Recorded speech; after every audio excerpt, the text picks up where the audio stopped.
Hey, welcome back to Evil's Comics. I have another review for you. By the way, I'm Evil Mike, if you don't already know. This is going to be my review on Dark Horse Comics, Lucky Devil #1, done by Cullen Bunn, and looks like art by Fran Galan. Letters by L. Torres, and cover by Fran Galan. This is a horror-ish book, I would say. It definitely has horror themes. It is basically, I will say for me, it is a little different. Now, we all know exorcisms and stuff like that, but in a nutshell, this is a different type of exorcism, maybe an exorcism gone wrong, let's just say. So the book sets up and we are following Stanley.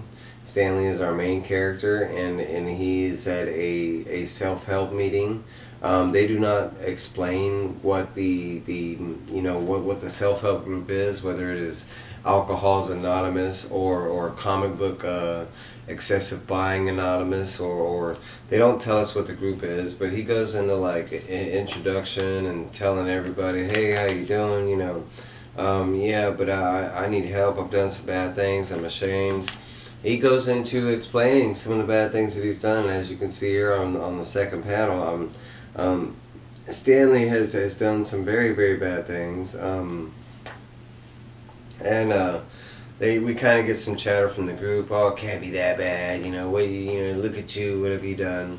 And he kind of does this brief summary rundown of his life, like a little before those bad things. And they kind of show you that Stanley, he works, but he is like an assistant to like famous people or something like that, where basically he just gets food orders and delivers mail and stuff like that. They show you at home that he is like married to a very beautiful wife, and she wants nothing to do with him, but he is overly happy with her because she is this trophy-esque wife. It even goes into the point where, she is definitely sleeping around with because they show you right here other suitors, but they kind of go into great detail that he is fully aware that she does that, and he's kind of fine with it because he loves her and she's beautiful and this and that, and he kind of explains that as a grown-up we do make sacrifices depending on what we want. They go into more detail about how he just, they show you right here how he gets run over every which way, like just walking to work, once he gets to work, it's just this, it's this never ending, like, this stepping on Stanley, and a lot of this will ring true, I'm pretty sure we've all worked those jobs where we felt like the world was just stepping on us type thing. But then they go into one day he kind of freaked out at work. He had took too much, and all of a sudden he like passed out. And when he woke up, he was a little different, and he tells everybody that this is when he met Zed. Zed is a demon that somehow, one way or another, has taken up residence inside poor little Stanley. And Zed is not just any type of demon either. But we go through and we show that right off the bat that Zed is definitely different, and he does not take no craps. They go into detail, they explain that Zed is actually like one of the high council of the demons down below in hell or something like that. And I might be wrong or something like that, but he is like a older demon that has been around for a long time, and he's kind of been waiting for his chance to do this. And he basically has a lot of powers. He's not just a demon that does the whole twisty. No, he doesn't do all that. He's got physical and like magical powers and stuff, like where he can make you do stuff, he can touch you and make you vomit. And they kind of show that he goes back through the people that have wronged Stanley, that they get very bad ends, let's just say. They show him burning some of his his cohorts. They show like his boss jumping to her death on her own accord. They also show after he hits the ground that he makes fire rain from the sewers, you know.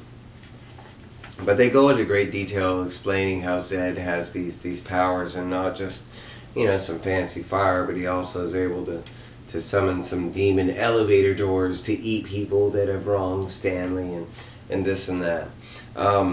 All the while all this is going on, Stanley is in his body. He's just not in control. Zed's the one in the driver's seat, but Stanley is still there. So that's kind of why he's in the self-help thing, because he is, you know, through all this, you know, and Zed kills and has sex and does a lot of stuff that Stanley wouldn't, you know, of course, approve ethically correct, but you know, he's in the back seat just tagging along, and it's his body, so accountability, right?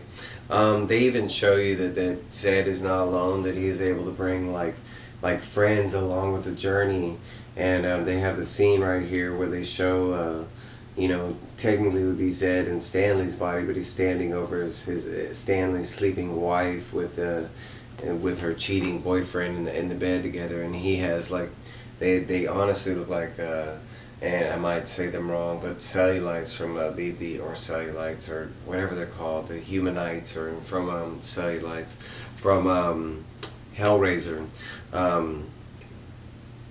But anyways, they kind of go into like where Stanley is kind of like, it's just a lot of mess keeping the demon around. He likes the power part of it and the, you know, not being messed over, but at the same time he's starting to realize that, I mean, you can't live a healthy life with a demon with you. So he does seek out, you know, and he looks up different stuff, but he does seek out like and at first it's come across as a tarot card reader, and he's trying to get help, and he goes in, he's like, bro, I need an exorcism, and the guy's like, oh, I can help you out, and he's like, but it's gonna cost you, and Stanley pulls out his money, and of course he doesn't have a lot of money, and he's trying to do this while Zed is asleep. It like at some point he explains that, you know, there are times where he gets back in control for a little bit while Zed is sleeping, because whenever he uses magical powers, it is stated that since he is out of hell, there is a like limit to like how long he can use his powers type thing, but they do restore. He just has to kind of go on this hibernation stuff. So this is when Stanley comes up with the plan to do the exorcism while Zed is kind of sleeping or whatever. He meets this tarot card reading, and then the guy tells me, yeah, and he explains it, and so Stanley goes ahead and goes through with it. He also finds out that it is not a normal tarot card reader. It is like a, you know, I'm not going to state any names or anything, but he's a voodoo, you know, priest, and a very high up, you know, you know, he comes off as a very masterful voodoo priest, because he explains that he knows the demon, he knows the strength level of the demon basically, and that he is going to get him, you know, out and everything. But basically, you know, the exorcism is a go, and it comes out green. You know, the exorcist is completed. Stanley kind of goes through the next, like, you know, couple days as regular Stanley now that Zed has been exorcised, and something just doesn't feel right. He keeps complaining that he's getting these weird, you know, stomach cramps and stuff like that. He's realizing that he hasn't really eaten kind of real food in a while, and so he goes to get food. He doesn't have enough money. People start heckling him. He really starts like regretting the exorcism at this point, because he realized how much of Zed's power that he was using to stand up for himself type thing. And like he kind of like in this moment, like as he's going through and realizing all this and stuff, and you'll see right here in the bottom panel that all of a sudden, you know, Stanley's face goes bright red. It is a like kind of, you know, leave it to your imagination, but yeah, he kind of runs out all bloody, kind of like he killed everybody in there to get that burger.